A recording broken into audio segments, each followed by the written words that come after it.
¿Hola? ¿Me veis? Asimismo estábamos el día del apagón, ¿os acordáis? Lo del 28 de abril nos pegó un buen bofetón. Un apagón que en 5 segundos dejó al país a oscuras. De repente fuimos frágiles, trenes parados, semáforos apagados, móviles sin señal y enseguida las élites buscando arrimar el ascua a su sardina y alargar la vida de las centrales nucleares. Pero aquí, desde abajo y a la izquierda, sabemos que esto no es solo un fallo técnico, es el reflejo de un sistema eléctrico montado para que unos pocos ganen mucho y la mayoría paguemos las consecuencias. Y si no, que se lo digan, por ejemplo, a la gente de la Cañada Real, que llevan años sin luz, mucho antes de este apagón. Así, genial. Así que hoy nos agarramos a esta excusa para mirar bien de cerca. ¿Quién maneja la energía? ¿Cómo nos afecta? ¿Podemos cambiar este modelo? Vamos a tirar del cable, levantar las tapas y escuchar a quienes nos pueden dar luz para intentar entender qué está pasando. Vamos al lío.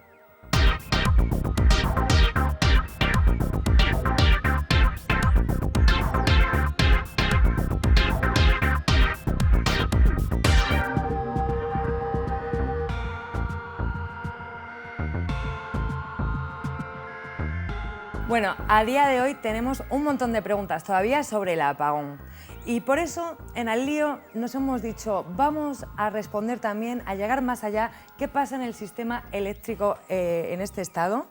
Y para ello nos hemos traído a las mejores personas que repiten y estamos muy orgullosas de que vengáis y tengamos este plantel de invitadas que nos dé un poco luz.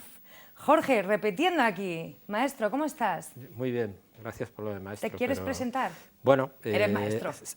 Profesor. ¿Ves? Ya quisiera yo ser maestro. Pero sí, bueno, soy profesor del Departamento de Ingeniería Eléctrica de la Universidad Carlos III. Importante que estés aquí. Sí, bueno, no sé, pero bueno, intentaré aportar lo que se pueda. Gracias por venir. Gracias a vosotros por invitarme. Héctor, ¿cómo estás? Muy bien, aquí estamos. Empezando, ¿estás nervioso? No. No, venga, muy bien. Vale, preséntate. Pues soy Héctor Pastor y trabajo en una pequeña cooperativa en el barrio de Lavapiés que se llama ECO Energía Ciudadana y llevamos ya 20 años trabajando en el sector de la energía y en particular de la energía solar fotovoltaica. Muy bien, muchas gracias por venir. Importante. Querida Eva, ¿cómo estás? Bueno, yo sí estoy nerviosa, yo admito. Se te quitan un plis, ¿eh? Sí, no te preocupes, ¿eh? Vale. ¿Te quieres presentar? Claro, pues bueno, yo soy de Vascovedo y ahora mismo coordino lo que es clima y medio ambiente en El Salto. Importante que estés aquí, nos encanta El Salto. Javi, repitiendo ya. Sí, aquí saltando de alegría por estar otra vez con vosotras. Y yo, nada, Javier Andaluz, en mi caso soy el coordinador de Clima y Energía en Ecologistas en Acción y esperando aportar un poco de luz al debate de la oscuridad. Importante, importante que estés aquí. Antes de empezar el debate vamos a irnos con nuestro fichaje estrella, como siempre, Cristina Moyano, que nos dé un poquito un contexto sobre qué pasó el 28 de abril. La desconexión en los semáforos fue el primer síntoma de que algo estaba ocurriendo. Detrás de esto comenzaba una nueva situación un tanto singular. El pasado 28 de abril, España sufría un apagón general. Tal y como confirmaba el presidente del Gobierno, Pedro Sánchez, a las 12:30 de la mañana, 15 gigavatios se perdieron súbitamente del sistema en apenas 5 segundos. Aproximadamente el 60% del sistema eléctrico, algo que no había ocurrido nunca. Hasta el momento, Red Eléctrica ha hablado de oscilaciones fuertes en la red y de 2 pérdidas de generación en un lapso de 5 segundos, sin culpar a ninguna tecnología de generación en concreto. Sin embargo, la hipótesis de que el fallo estaba relacionado con la producción de energías renovables se ha instalado en parte de la opinión pública. PP y Vox lo han utilizado como arma arrojadiza para exigir al Gobierno que retrase el cierre de las centrales nucleares en España, previsto entre 2027 y 2035. El pasado miércoles 7 de mayo, Pedro Sánchez descartó en el Congreso que el origen del apagón viniera de las energías verdes, ya que ese día España estaba operando con niveles de renovables inferiores a días anteriores. Mientras preparamos este programa, aún no se conocen las causas de esta pérdida de gigavatios. Lo que sí sabemos es que España cuenta con un mix energético para generar electricidad compuesto por energías renovables con una cuota del 56,8%, centrales de ciclo combinado con un 13,6%, centrales nucleares con un 20% y quema de carbón con un 1,2%. Desde Ecologistas en Acción destacan que una gran cantidad de energía renovable en el sistema no es la causa del apagón. De hecho, es una buena noticia, porque esa penetración permite evitar toneladas de emisiones. También añaden que señalar la continuidad de las nucleares como medida para enfrentar la crisis de este tipo es falaz, oportunista e interesado, puesto que las nucleares han sido las primeras en desconectar, ya que tardan bastante tiempo en poder incrementar o reducir su producción. Por otro lado, Ecologistas en Acción plantea que la caída a cero de la red es un toque de atención que debería conducir a una planificación adecuada de la red eléctrica. Pues hasta aquí los datos liantes. Espero que el debate nos arroje algo de luz que falta nos hace. Os dejo con Silvia. Chao. Bueno, a ver, yo lo que quiero saber es porque después de escuchar 1500 teorías paranoicas y no paranoicas de lo que pasó en el apagón, quiero escuchar vuestras voces expertas, ¿vale? ¿Qué pasó el 28 de abril? ¿Alguien se atreve a empezar diciendo qué cree que pasó? Pues yo escuché desde mi ventana incluso ¡Rusia! ¡Putin! A ver, Héctor, ¿tú qué piensas? Rusia, Putin. Eso no, ¿no? No. Vale. No, al menos con la información que tenemos. Entonces, avanzar sobre el qué fue sin los datos, o sea, es conveniente tener algo de prudencia. Lo que pasa es que, claro, ahora cuando a todos se nos pide inmediatez por saber las soluciones, pues vamos un poquito a contracorriente, pero hay que tener cautela para saber exactamente qué sucedió. Lo que pasa es que sí que hay ciertos datos que sí que están comprobados ya, o al menos sí que nos han informado el operador del sistema, incluso el gobierno, y es que hubo una serie de oscilaciones, una especie de separación entre la oferta y la demanda en determinados momentos, que seguramente viene provocado pues, por una bajada de generación importante. Ahora bien, sabemos que el operador del sistema está preparado para que todas esas oscilaciones pues, las pueda recuperar de alguna manera, casi automáticamente. Entonces, lo que sí que yo creo que hay un cierto consenso entre toda la gente líder de opinión del sector o expertos del sector, es que no fue un único fallo, sino que se debe a una multicausalidad de diferentes eventos que hicieron que no se restituyera la red. Y es verdad que nos quedamos con ese comentario de Pedro Sánchez casi al inicio de desaparecieron 15 gigavatios, como si desaparecieran de la nada, o al menos, no sé si fue su intención, pero al menos se nos quedó un poco en el imaginario de, bueno, ¿no? Y sí hubo una serie de causas que están todavía por dilucidar. Yo pensé cuando dijo eso, la energía ni se crea ni se destruye. ¿Tú qué pensaste? Yo pensé, cuando vino el apagón, que la prensa que me iba a tocar al día siguiente, básicamente.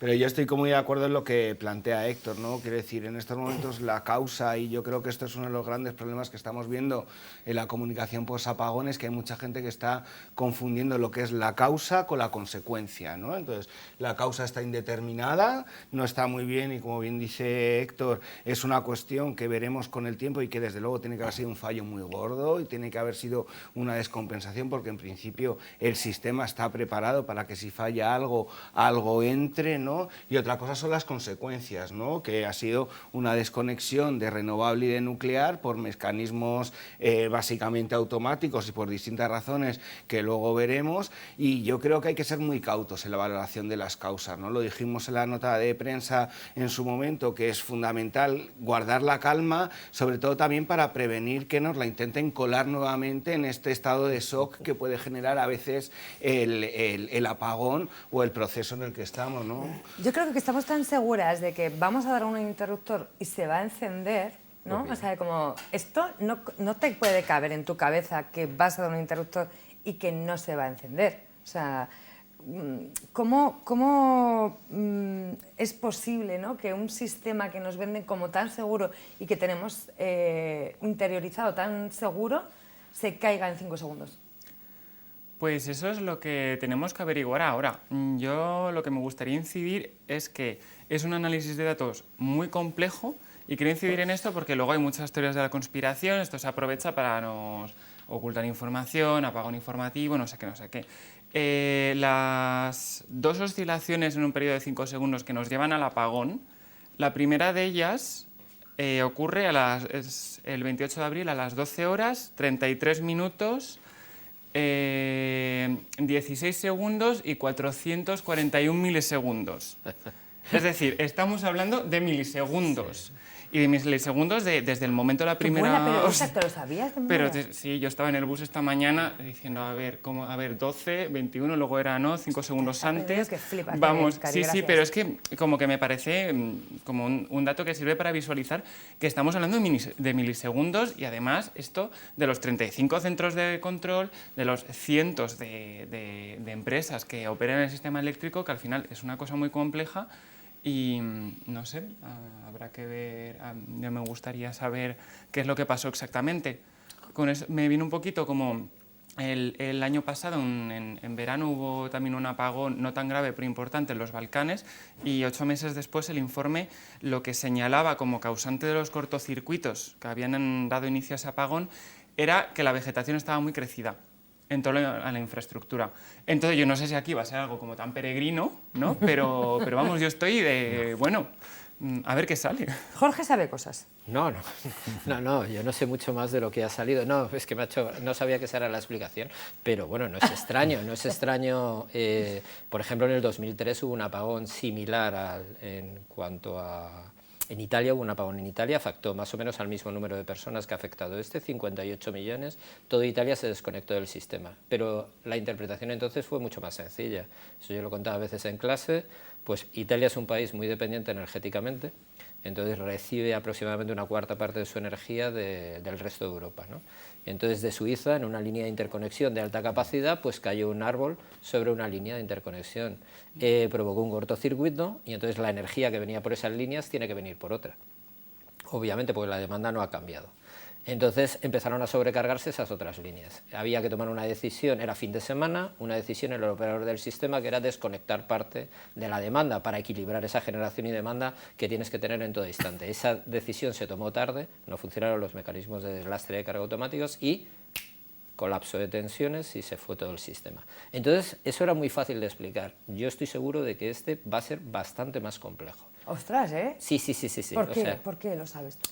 bueno, porque porque hay determinadas conexiones muy difíciles de interrelacionar entre sí y porque hay seguramente una concatenación de fallos, ¿no? O sea, lo único que sabemos, que ya han descrito un poco los fallos, es el director de operación de Red Eléctrica nos dijo al día siguiente que lo único que sabían era el disparo de 2 centrales, ¿no?, de generación en el suroeste español, ¿no?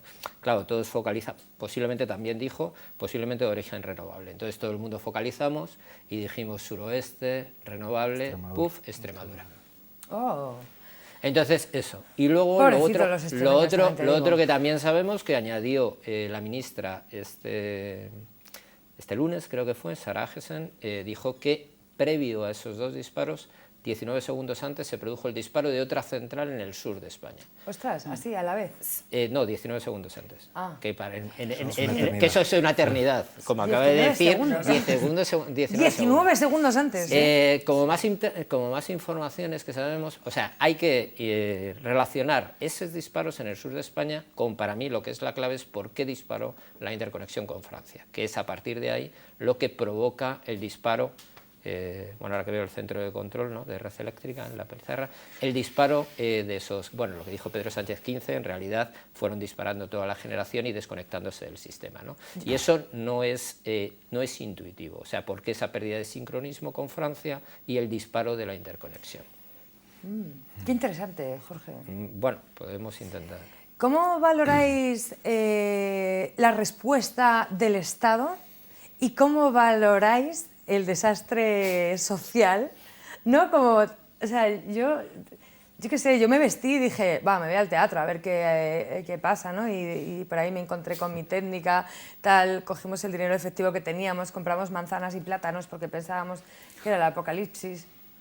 O sea, como había como gente por la calle con las... No sé, ¿cómo valoráis en vuestros entornos y donde estaba la respuesta de la sociedad y también la respuesta del Estado? Ahí, bendita radio, también te lo digo, ¿eh?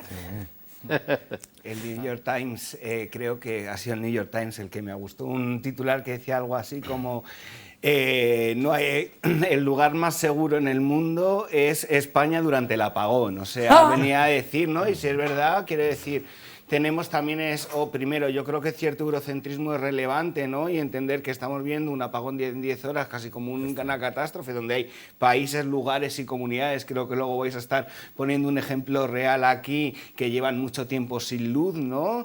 Y demás, pero yo creo que una de las preguntas que más gracia me ha hecho durante estas últimas horas tiene que ver con la pregunta de si es necesario un kit de emergencia, que yo creo que da mucho la respuesta que tienen, ¿no? O sea, Ya lo hemos preguntado aquí, ¿eh? claro. ¿Es necesario? Es necesario, hombre, tener algo por si acaso sí, pero si lo que estamos pensando es en tener un kit de emergencia, en lugar de pensar en tener estructuras sociales de soporte y de auxilio cuando esto se ponga, quizá estemos dando mal el ejemplo, ¿no? Entonces, bueno, la respuesta yo creo que ha sido más o menos la que se ha podido dar. Ahora yo creo que tenemos que aprender, tomar conciencia de cuáles son los fallos que hemos tenido y ver cómo arquitecturamos esa respuesta social, ¿no? Ver cómo avanzamos en comunidades energéticas, ver cómo avanzamos en respuestas que vayan mucho más allá de tener un kit tuyo para sobrevivir, porque eso es lo que nos están ganando. El otro día, no me acuerdo, Irene Zugasti decía: tu mejor kit de supervivencia es tu colega. ¿Sabes? Y me parece que es totalmente cierto esto, ¿no? Sí, yo allí cerca de la oficina, cuando ya nos dimos cuenta de la envergadura que estaba tomando el asunto, pues algunos salimos a los coles, ¿no? a buscar a los chavales, porque es lo primero a ver qué tal estarán. Y entonces veíamos cómo en los balcones estaban vecinos con los altavoces y con las radios y se agrupaban pues gente de todo tipo pues para escuchar un poquito los avances. Bueno, eso da certeza que vivimos en una sociedad que nos necesitamos los unos a los otros y que en un momento de incertidumbre máxima, pues ahí se hizo barrio. Uh-huh. Y hay más certezas y hay certeza de que, y es una de las cosas que nos hemos ido preguntando, sobre todo en esta explicación que decía Jorge antes, no porque se vaya a una central, por muy grande que sea, de estas de Extremadura, que son 500 megas, no por eso se cae el sistema. Ni tan siquiera si se cayera la mayor central de todas, que estaríamos hablando de qué potencia, de una nuclear, ni siquiera cayéndose una tendría por qué irse el sistema. De hecho, se han ido cayendo y se han restaurado. Tanto es así de que es la primera vez que sucede en 50 años.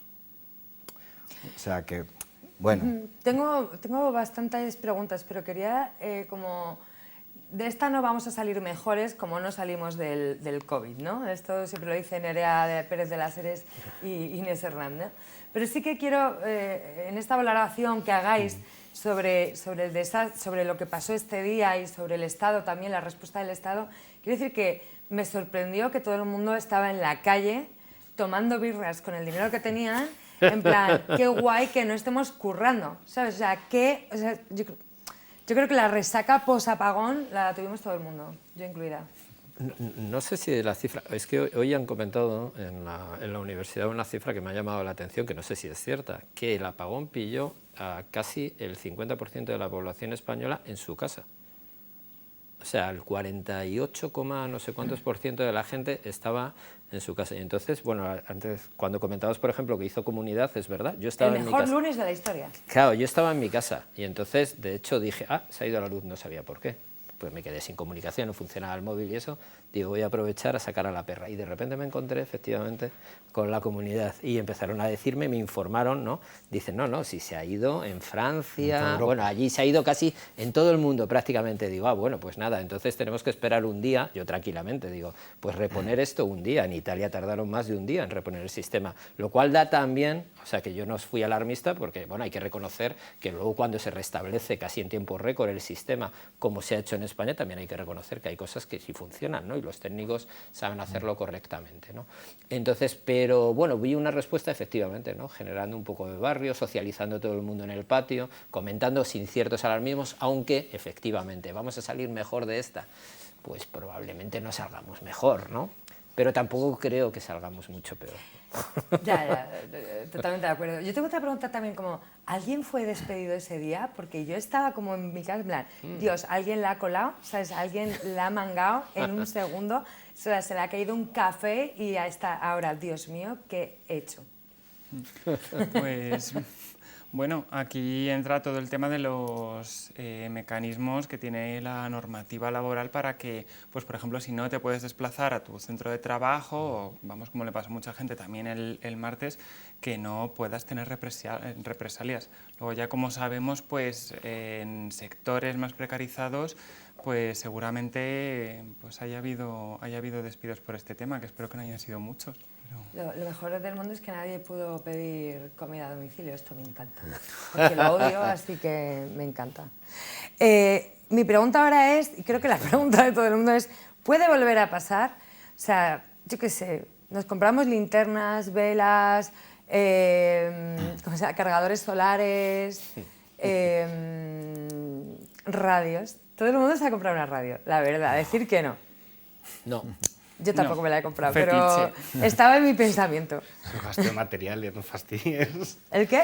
Que es gasto de materiales, quiero decir que para un momento, pues además se socializaron mucho y muy bien, ¿no? Pero bueno, a lo que decías, ¿puede volver a pasar? Hombre, a mí me gusta, escuché eso de el riesgo cero no existe, nunca ha existido, y me gusta unirlo con alguien que decía algo así, y si queremos un riesgo cero lo que tenemos que plantearnos son facturas infinitas, ¿no? Que otra cuestión es hasta qué punto un apagón que ha sucedido de momento uno cada 50 años, y veremos a ver si vuelve a suceder, requiere que se justifiquen algunas medidas, ¿no? Imagínate que alguien dice, no, pues vamos a poner 15 gigavatios a operar y a verter electricidad para que si se caen 15 gigavatios de producción los podamos meter. Pues eso sería carísimo en términos económicos, en términos ambientales y una medida un poco tal. Entonces, ¿qué era lo que venía a decir? ¿Puede volver a pasar? Hombre, la evidencia dice que el riesgo cero no existe. ¿Es probable que pase y que estemos en una situación de caída constante?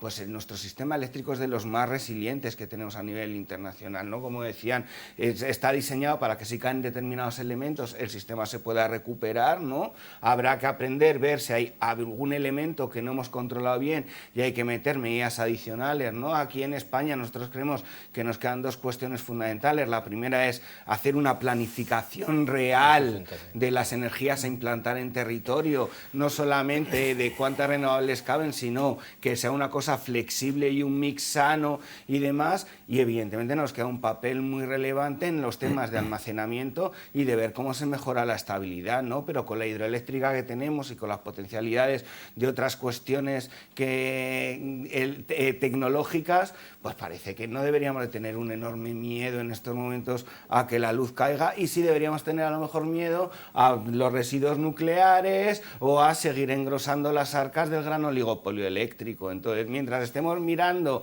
esto del apagón, quizá los malos no están jugando otro juego. Yo pago muchísimo de luz. Yo creo que deberías de contar quién decide esto, o sea, de quién es el sistema eléctrico, quién manda. O sea, a todos os lo pregunto, ¿quién manda aquí? ¿Por qué esto no es público? ¿Por qué no? O sea, es que yo no lo entiendo. ¿Por qué pago 140 o 150 pavos de luz en un pueblecito de Valencia? Porque tendrás calefacción eléctrica, ¿no? ¿No tengo calefacción? Pues 140 euros es mucho dinero, Sí. Para una factura mensual, ¿eh? Lo sé, tengo muchos hijos también. Ah, bueno, pues entonces serán que... Bueno, no sé, hay que analizar tu caso en concreto. Me parece mucho, como factura, aún así. Lo he dicho por decir, pero sí, sí, pago mucho. Pero mi pregunta en realidad sí, pero bueno, ¿quiénes mandan en el sector? Pues me pone la pierna encima para que no levante cabeza con los precios de la luz? ¿Quién te está estafando? Claro. ¿Quién me está estafando? ¿Quién nos estafa? Pues el sistema eléctrico es... Bueno, sí, o sea, esto me da pie, esa pregunta que haces, y a la vez el miedo del que estábamos hablando, que al final un poco confluyen en que hay un tremendo desconocimiento por parte del ciudadano medio a esto del sector eléctrico, que es un bien de primera necesidad. Entonces, claro, ¿cómo podemos hacer para acercar este tema tan complejo a cualquier persona que no sea desde un pago recurrente de un recibo de la luz que no entiende? ¿Cómo lo podemos hacer? Bueno, nosotros llevamos muchísimos años precisamente focalizados en cómo podemos hacer para acercar la energía a la gente. Aunarnos, lo decías antes, ¿no? Aunarnos en proyectos que tienen que ver no con el ánimo de lucro, sino con el ánimo de generar proyectos en torno a cubrir nuestras necesidades, como son las comunidades energéticas. poner el foco en desarrollar de manera masiva el autoconsumo colectivo. O sea, no solo en generar nuestra propia energía, sino también en compartirla con esa gente con la que compartíamos la radio. Poner todo eso en primera línea de batalla del sector eléctrico es lo que nos va a hacer conocer mucho más acerca de la energía. Mis padres, mis compañeros, familiares que han optado o que han tenido la oportunidad de instalarse un par de paneles, 4 o 5 paneles fotovoltaicos en casa, directamente empiezan a observar la energía desde otro lugar.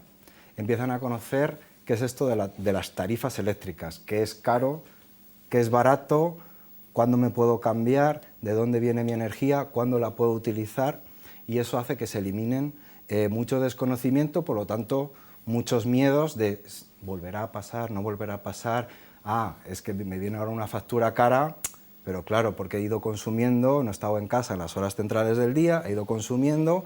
Bueno, todo eso puede ayudar a perder miedos y sobre todo a que sea algo más cotidiano, porque es un bien de primera necesidad. Necesitamos conocerlo de primera mano. Me interesaba mucho este tema porque además haciendo este programa como que yo estoy pegada, ¿sabes? O sea, como que me tengo que hacer un máster en 2 semanas, un poco para ver quiénes sois y de dónde viene la electricidad y todo esto, porque claro, cada semana hablamos de un tema. Entonces, mi suegro me ha preguntado, ¿de qué vais a hablar esta semana? Y yo le conté, pues de la luz. Y me dijo de la electricidad, de cómo hacer esto mejor, tal, como que se lo expliqué un poquito, ¿no? de lo que íbamos a hablar y les conté quiénes erais y tal, ¿no? Entonces me contó la historia de la cooperativa del Pozo, que yo no sé si la sabéis, o de Aldea Gala, que el Pozo era un asentamiento ilegal. Entonces crearon una cooperativa entre los vecinos para comprar la luz y vendérsela más baratas a las vecinas del Pozo. Y claro, esta historia de la cooperativa del Pozo con la Cañada, por ejemplo, que luego si queréis hablamos de esto, o con comprarte una placa solar para ti, o sea, ¿cuál de las tres, o sea, qué es lo mejor y cuánto vale comprarse una placa solar? Porque creo que no es alcanzable, al menos para todo el mundo, ¿no? No sé.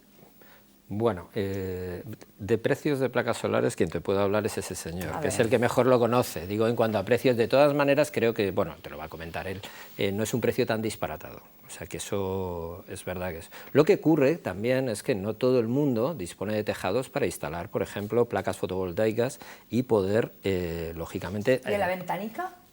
¿Cómo que de la ¿En ventanica? el balcón de tu casa? Bueno, ya, pero eso... Bueno, eso podemos entrar a eso, es muy limitado, o sea, depende de lo que tengas, aparte la orientación no es la correcta, la producción, o sea, el rendimiento de las placas sería muy diferente, entonces, bueno, o sea, ahí podemos entrar en otros temas. Pero digo un poco lo estándar, que, bueno, eso Héctor te puede comentar muy bien, ¿no? Porque trabaja mucho tiempo en ese tema. Entonces, yo creo que no es tan caro, pero es verdad, y además lo amortizarías rápido, que yo creo que esa es la cuestión importante. Puedes hacer una financiación al principio, te puedes tener que pagar una determinada inversión al principio, pero se amortiza rápidamente y luego es rentabilidad en ese sentido. Pero sí que es verdad que no todos los tejados están habilitados para poder tener placas fotovoltaicas y tenerlas en comunidad, sobre todo lo que sería una gestión. Es verdad que es muy educativo, no hay nada más pedagógico que tú te hagas desde la autogestión, ¿no?, de tu propia energía, aprendas, ¿no?, cómo funciona el sistema, pero también es cierto una cosa, y es que quien impone los precios en el sistema, aunque tú te quieras salir un poco, al final quienes mandan en el sistema y quienes imponen los precios en el mercado y de alguna manera te están determinando también parte de ese consumo, porque es muy difícil que tú te autoabastezcas, ¿no?, solamente a través de la autoproducción propia, son las grandes compañías, ¿no?, del oligopolio que sabemos. Y entonces Ignacio Sánchez Galán sigue mandando y el resto, ¿no?, de los máximos responsables de las 3 compañías fundamentalmente, pero vamos, de Iberdrola, Endesa y Unión Fenosa, bueno, aparte del resto, ¿no? Entonces ellos siguen, porque el mercado de generación es el que impone los precios, ¿no?, finalmente, y quien nos va marcando un poco el resto, ¿no? ¿Y no os parece un poco fuerte esto? Que el Estado no meta mano en esta cosa, ¿no? En plan, no, mira, no, es que la electricidad tiene que ser nuestra, es un bien de primera necesidad, como bien habéis dicho vosotros, y no, o sea, va a ser del Estado y va a ser pública. ¿Por qué esto no pasa?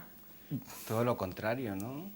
En el año Claro, ¿no? Eso sería muy lógico, ¿no, Silvia? Que fuera así, que se manejara de forma pública, que hubiera una planificación también a largo plazo, ¿no? Pero en este sistema hay muchas cosas que no son lógicas y esto también es más de lo mismo, ¿no? Si lo puedo privatizar, lo voy a privatizar. Y sigue siendo verdad la misma frase de cuando la privatización, ¿no? De que la representación del sector eléctrico cabe en un taxi. Sí. De todas formas, siempre hemos sido históricamente un elemento extraño, ¿eh? Porque incluso en el periodo, nosotros privatizamos, entra la liberalización en el año 98, ¿no? Pero nosotros funcionábamos, que eso no era común en todo el mundo, con empresas privadas dentro de un sector público y estratégico, que es el elemento fundamental. A nadie se le ocurre. ¿Alguien piensa que el sistema francés con las centrales nucleares puede estar privatizado en manos de fondos de inversión? Yo creo que nadie se lo cree, ¿verdad? ¿Por qué? Porque aparte del tema de la seguridad, es un tema, bueno, pues eso, estás hablando de un servicio esencial, etcétera, ¿no? ¿Y por qué aquí sí? Porque aquí sí, porque es una es difícil de explicar, ¿eh? Porque ya digo, en Estados Unidos las empresas eran públicas, integración vertical. Bueno, ahí hay una historia que un día se puede contar la historia de las eléctricas, ¿no? Y de la propiedad de las eléctricas. A lo mejor soy una rojilla piojosa y lo único que estoy... mi pensamiento va en la lógica de rojilla, piojosilla. Yo me sumo, quiero decir, total. desde los años 90, 94 empezaría Felipe González, ya es el final de Felipe González, y luego en el 96, 98 Aznar ya se metió aquí a liberalizar y a privatizar todo lo que había con tal. Sí, pero eso, Iberdrola y Unión Fenosa ya eran privadas. Sí, pero una de las cuestiones que quiero apuntar y que a mí me parece clave, ¿no? O sea, estas soluciones están guay, pero yo sí que creo, y desde Ecologistas sí que defendemos la necesidad de consagrar un derecho a la energía, ¿no? Nos parece muy clave para garantizar otra serie de argumentos básicos. Y aquí hay una cuestión que están ocultando con claridad en este debate del apagón y que no tienen la publicidad que tiene otras cosas, que es el papel de la hidroeléctrica. Resulta que sí que hay una tecnología que es más o menos renovable, porque no van a tener que construir más embalses, que es la hidroeléctrica, que además tiene un aporte de más del 10% en muchos años de ese y que puede hacer todo este factor de regulación y gestión de la luz para que no se nos vuelva a tener lo mismo que tuvimos el apagón. ¿De esto se está hablando? No. ¿Por qué? Porque es el gran negocio rentable las grandes hidroeléctricas y porque además legalmente sí que podemos construir otra opción, que es que cuando se caduquen los permisos los volvamos a retornar al Estado para, en vez de gestionarlos de forma privada en base a los beneficios, se gestionen por estabilidad de red. Y yo, que soy más rojo, incluso aunque no caduquen los permisos, ¿no? Porque me parece que van a jugar un papel muy clave de regulación del sistema eléctrico que, oh casualidad, en los medios de comunicación masivos no se está abordando porque es el verdadero talón de Aquiles de las grandes empresas del sector. Te diré que me ha dolido esto de que eres más rojo, ya lo hablaremos en otra ocasión. Nos vamos a ir a la calle un momentito con Cristina Moyano a ver si la gente está enterada de esto del apagón, de la luz, a ver qué nos cuenta. Hola liantes, tras el apagón y antes de la llegada de los marcianos, hemos salido a la calle para preguntar a la gente sobre cuitas energéticas. Veamos qué opinan. ¿Qué hizo usted el día del apagón? Ay, estar tranquilamente, relajada, salir a andar y ser feliz. Pues la verdad que estar en casa con mis abuelos. Me pilló en el metro, estuve como 1h20 encerrada. En ese momento ya activaron el protocolo de evacuación y nos sacaron. Yo soy de Venezuela, la gente acá en España se lo tomó como que muy wow, no sé, fin del mundo, otra gente decía que era un ataque de Rusia. Yo realmente lo tomé muy pacífico y muy normal. Con mucha angustia. Pues salí a la calle y fui a llamar a mis amigos a la puerta y tal, y echamos ahí el rato en la calle. Yo dentro del metro, en pierna de red, la desesperación, la preocupación porque está oscuro, no puedes cómo salir, todo el mundo gritaba, lloraba. Oscuridad. Casi felices de estar desconectadas. ¿Y qué piensa usted que pasó? Yo realmente pienso que pudo haber sido un ataque cibernético por parte de Rusia. Que hemos consumido demasiada electricidad y de repente ha hecho ¡pum! Las renovables pues parece ser que necesitan un almacenamiento, que eso no se produjo y tal. Y bueno, me imagino que estarán investigando a ver cómo poder hacerlo. Un ataque cibernético de esos o yo qué sé. Yo creo que fue orquestado todo esto. Yo he escuchado que ha sido porque había una chica que no estaba especializada en el puesto de trabajo en la central eléctrica de España y pues por eso se cayó todo. Que fallaron varios puntos de control, o sea, no puede ser que haya solo un punto de control dentro de una red eléctrica nacional o de 2 países a nivel de Europa, incluso 3, que Francia también estuvo afectada. A mí mi madre me dijo que fue un ataque ruso. ¿Y piensa usted que deberíamos volver a nacionalizar red eléctrica para que el gobierno garantice el suministro? Sí. Yo creo que sí. No nacionalizado, pero que tengamos una mayoría. Estoy más en contra de que hagan las fusiones de los bancos, por ejemplo, y cosas de esas. La verdad que empresas que son puntos clave en lo que es una sociedad, a mí la verdad que me parece que deberían ser la mayoría públicas. Que no sé si el gobierno lo garantizaría tampoco, porque ahora la tienen ellos, son quienes mandan. Las eléctricas de la banca y todo eso tienen que ser al servicio de los ciudadanos, por supuesto que sí. Eso sería más seguro. Yo creo que no. Siento que en empresas privadas hay más gente más competente. Cosas básicas como la electricidad, el agua, que estén nacionalizadas, sí. ¿Y piensa usted que podemos seguir con este estilo de vida de consumo energético sin los combustibles fósiles? Realmente no. Creo que no, y que además es que es importante que se pueda ir combinando las dos energías. Sí, de hecho yo creo que sí. Perfectamente podemos seguir con este estilo, sí. Los combustibles fósiles nos condenan a una existencia limitada. Pasa como los coches ahora con las baterías y todo, y eso a la larga creo que no va a ser como lo pone. De todas maneras también es que se van a terminar acabando. ¿Y qué piensa usted sobre las energías renovables? Hombre, pues a mí la verdad que me parece una de las mejores soluciones que podemos tener a esto. Creo que son muy positivas, tanto para el medio ambiente como para la salud también. Yo pienso que sí, que es una cosa positiva. Son bastante útiles y yo seguiría usándolas todo el tiempo que se pueda. Lo importante es ir reduciendo nuestro consumo. Puede ser renovable, pero no es inocua para el medio ambiente. Bueno, si son limpias y no deterioran el medio ambiente, me parecen estupendas. Hacia ese horizonte tenemos que movernos con responsabilidad. Muy útiles, pero que no podemos solo subsistir con ellas y que también dependemos de otras energías. ¿Conoce usted la teoría del decrecimiento? Es decir, que dejemos de producir y consumir tanto para parar un poco el cambio climático. ¿Piensa usted que sería posible? Posible no lo sé, sería ideal, pero no sé si sería posible. Sí, sería así. Nadie casi consumimos porque estamos fuera de la casa, trabajamos.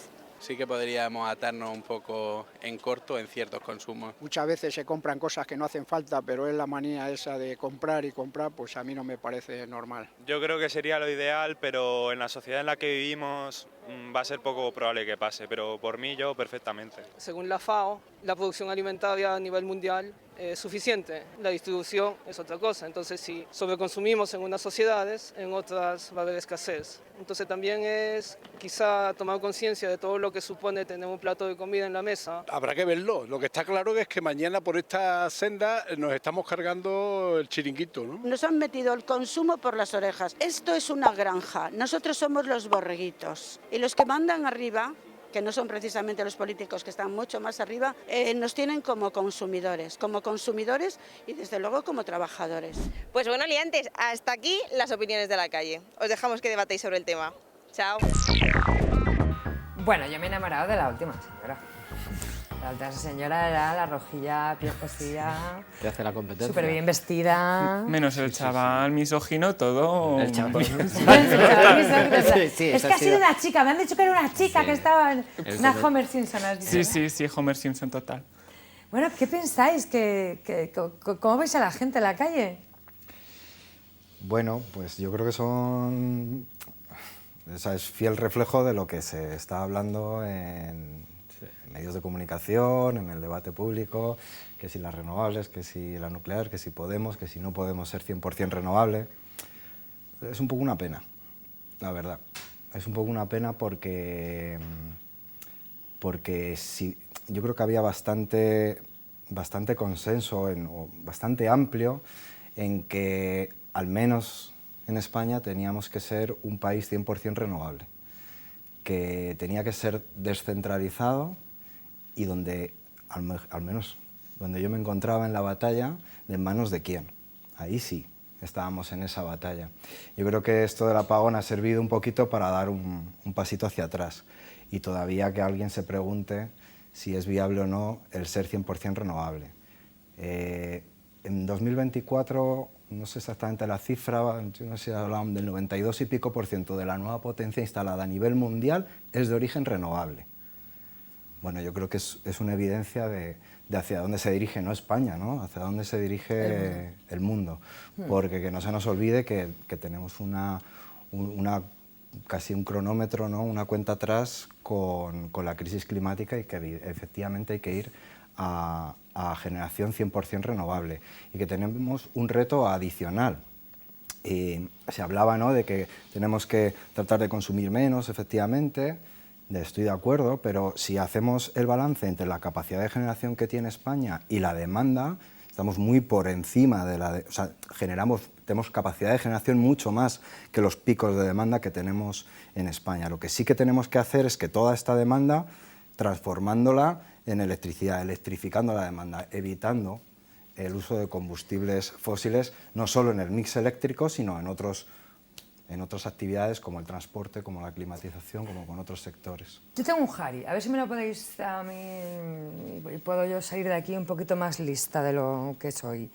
Por un lado, tú has dicho que no se puede vivir 100%, o sea, no puedes en plan vivir tu vida con placas solares, que al final vas a depender un poco del Estado. ¿Algo así has dicho? Bueno, del Estado no, del sistema eléctrico. Del sistema eléctrico, sí. Exactamente, vale. Pero por otro lado, pienso, las placas solares y todas estas plantaciones de placas solares, por ejemplo, en la zona donde yo vivo, que es en la Canal de Navarrés, y en Montesa y todas esas zonas, hay un montón de gente, en plan, saliendo a manifestaciones diciendo, mira, os estáis cargando en plan, las zonas agrícolas, nosotros vivimos de la naranja, del caqui, etcétera, etcétera. Entonces, y por otro lado, también en plan de derecho al... Entonces, ¿qué hago? ¿Qué hago? ¿Me compro una placa solar? ¿Salgo a manifestarme?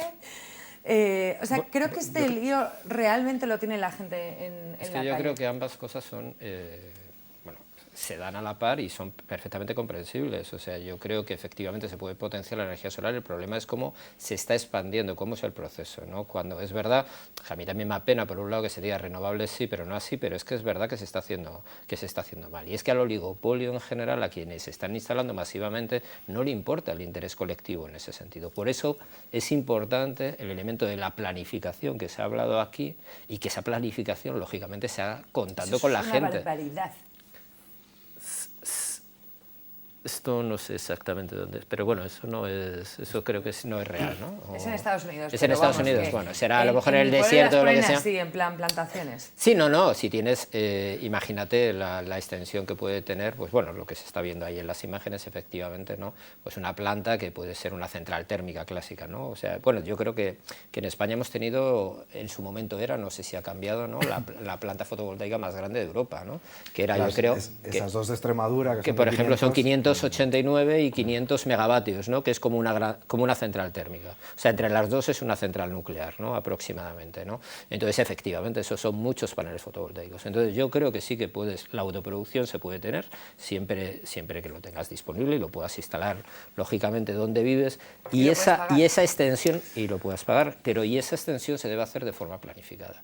Creo que efectivamente no tienes por qué acabar con determinados cultivos, no tienes por qué acabar con las formas de supervivencia de determinada gente y hay que hacerlo, y sobre todo hay que hacerlo, se ha desaprovechado y lo que hay que sobre todo incentivar es la instalación en los tejados, que es que lo que se está haciendo es en grandes palmas porque es mucho más rentable.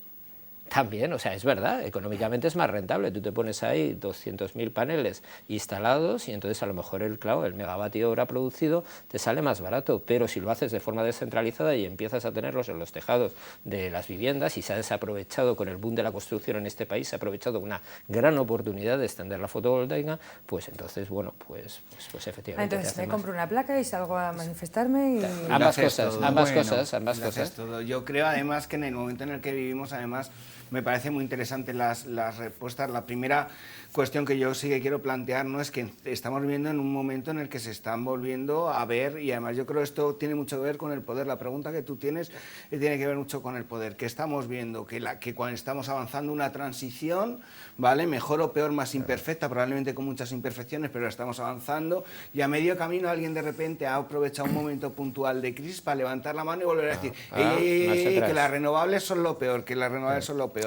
Y las renovables el problema, y a lo que no estamos entendiendo bien bien es a cómo no solamente necesitamos un cambio tecnológico, sino un cambio de status quo. Quiero decir que lo que no podemos asumir simplemente es poner a la tecnología renovable, en este caso, ¿no?, a la fotovoltaica, es decir, la fotovoltaica es poco más o menos que el demonio que viene mal, y no poner el ojo donde le tenemos que tener, que es en el regulador que tiene que hacer efectivos nuestros derechos y nuestra planificación, y en la cantidad de piratas que hay en el sector, ¿no? Entonces, hay que llegar a un contrato que no solamente tiene que ver con dónde distribuimos a renovable, sino el preguntarnos para qué necesitamos la energía, porque a lo mejor estamos subvencionando a gente que no merece la pena, a proyectos enormes de hidrógeno, y no estamos atendiendo a comunidades energéticas, a población vulnerable, al aislamiento de edificios. Conclusión es que necesitamos al Estado que planifique y dé respuesta y haga las cosas en condiciones.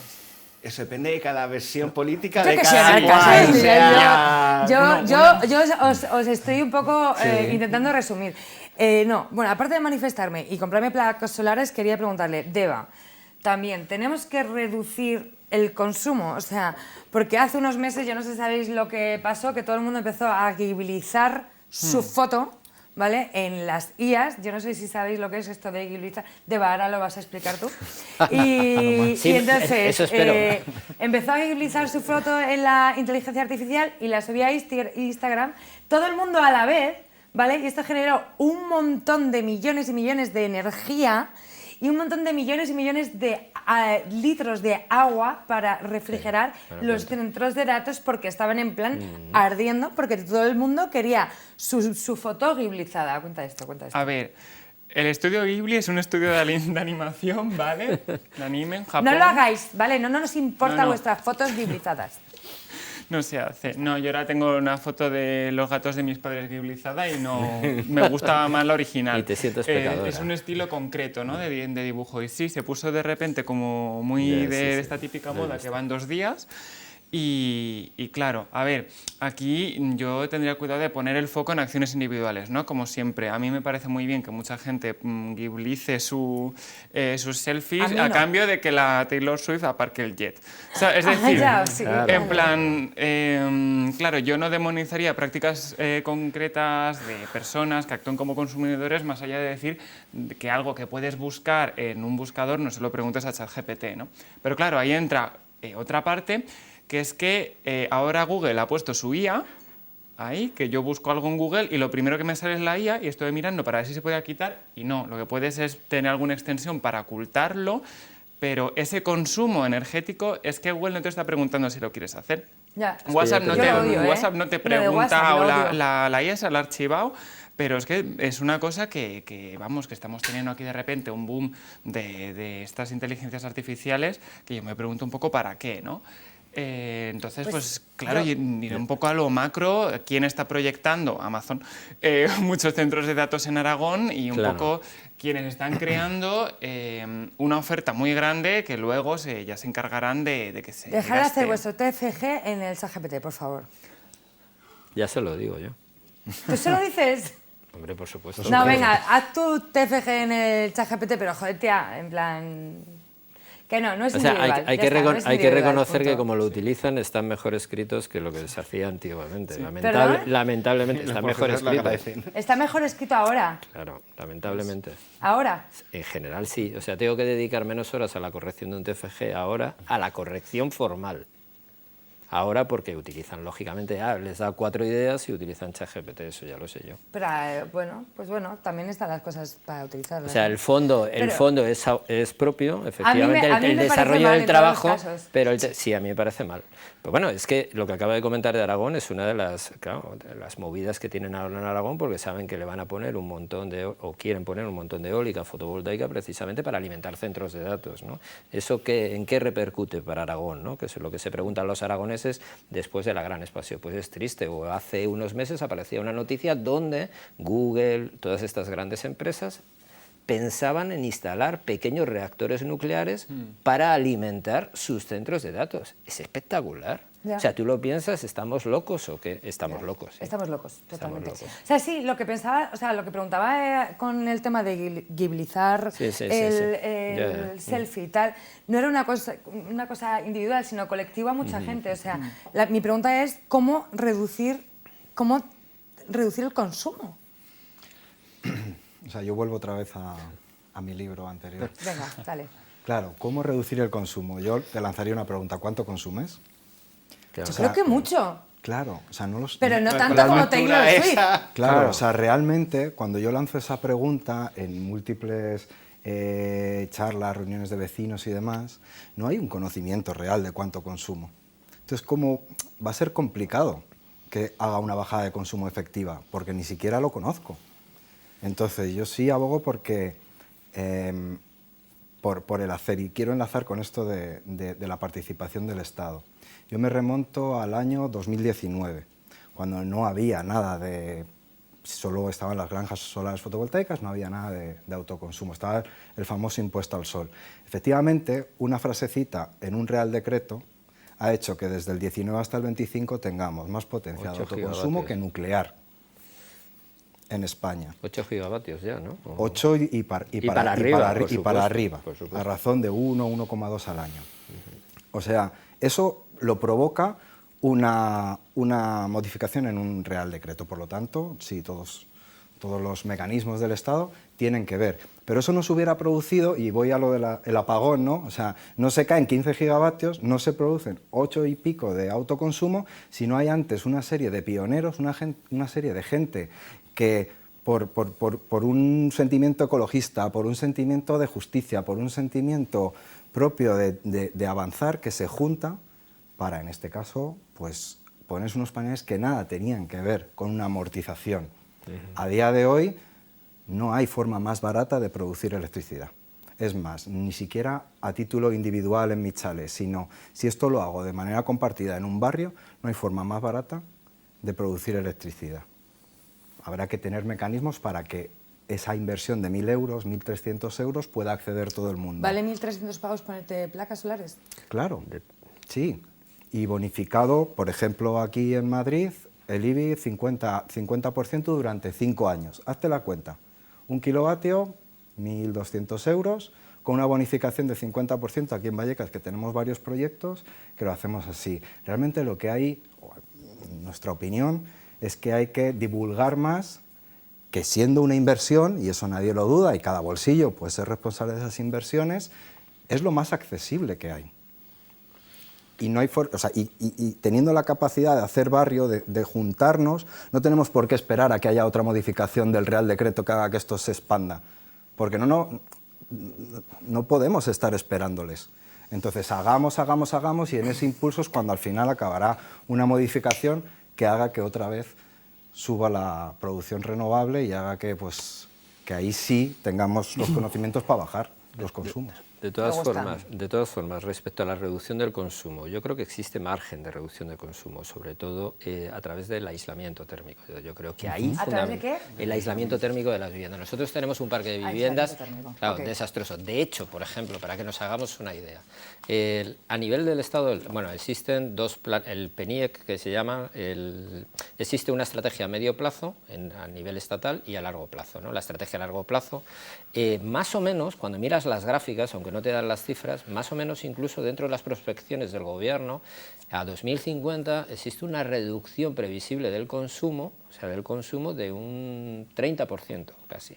¿De dónde sacan esa reducción del consumo? Se supone, fundamentalmente, del aislamiento térmico. Una de las cuestiones fundamentales es del aislamiento térmico de las viviendas. El parque de viviendas en España, salvo las nuevas construcciones, es deplorable en cuanto a aislamiento. Entonces ahí nos podemos ahorrar, sobre todo en calefacción. En aire acondicionado también nos podemos ahorrar mucha energía consumida y eso. Eso es una cuestión fundamental, entonces ahí hay que meter mano. O sea, no es posible que determinados fondos del Estado no vayan al apoyo en la reducción del consumo energético en los hogares. Y bueno, ya en otros... Sí, vas a decir algo, Lo único Javi. que son muy insuficientes. Claro, Es claro. decir, si miramos, por ejemplo, la respuesta que hemos tenido a los fondos estos de Next Generation y de salida de la crisis, lo que vemos es que se ha dado mucho más dinero a grandes empresas del sector para proyectos como el hidrógeno y demás, que por ejemplo nosotros en ese momento propusimos, oye, ¿qué leche esto de que sea voluntario? ¿No? Existen muchos barrios muy identificados, categorizados, y que sabemos con claridad que son la peor vivienda, aislemos a tropel un barrio entero con un plazo de ejecución y ya veremos según la renta quién paga o quién no paga. Y cómo se va pagando, claro. Me empieza a quedar clara la movida ahora. Como somos anarcas sindicalistas, yo quería preguntaros qué papel tiene el sindicalismo aquí, o sea, ¿qué podemos hacer ¿sabes? Desde CGT, desde los sindicatos, ¿no?